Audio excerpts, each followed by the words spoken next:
ஒரு மாலை வேளையிலே மகாராஜா தன் வேலைகளை முடித்துக் கொண்டிருந்த பொழுது ஒரு காவலாளி அவைக்குள் நுழைந்தான்.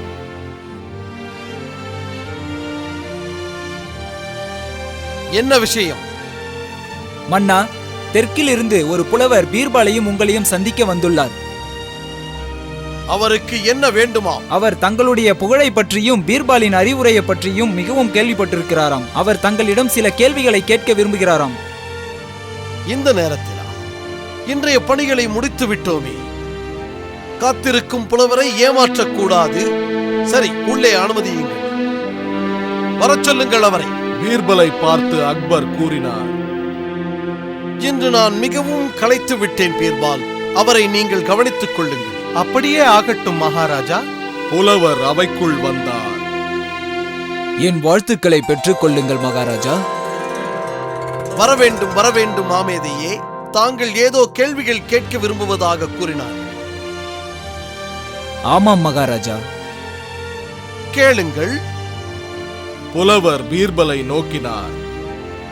அறிவுடைய பீர்பாலே, நீங்கள் சுலபமான 100 கேள்விகளுக்கு பதிலளிக்க விரும்புகிறீர்களா அல்லது கடினமான ஒரு கேள்விக்கு பதிலளிக்கிறீர்களா? 100 கேள்விகளுக்கு பதிலளிப்பதை கேட்க மகாராஜாவிடம் நேரமில்லை. அதனால் ஒரே ஒரு கேள்வியே போதும். புலவரே, நீங்கள் இப்பொழுது உங்கள் கேள்வியை கேட்கலாம். அப்படியே ஆகட்டும்.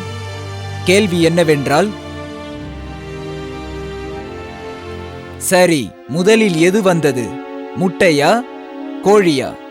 அவர் கேள்வியை கேட்ட உடனேயே பீர்பலுக்கு பதில் தெரிந்துவிட்டது. நிச்சயமாக கோழிதான். புலவர் பீர்பலை வென்று விட்டதாக நினைத்து சந்தோஷப்பட்டார். அதை எப்படி நிச்சயம் சொல்கிறீர்கள்? பார்த்தீர்களா, 2வது கேள்வியை கேட்டுவிட்டீர்களே. ஒரே ஒரு கேள்வி கேட்பதாகத்தானே நாம் ஒப்பந்தம் செய்து கொண்டோம். புலவர் பீர்பலின் வாதத் திறமையை பற்றி தான் கேள்விப்பட்டது உண்மைதான் என்று எண்ணி ரசித்தார். உம்மை நினைத்தால் எனக்கு மிகவும் பெருமையாக இருக்கிறது பீர்பால். உமது புத்திசாலித்தனத்திற்கு ஈடு இணையே கிடையாது.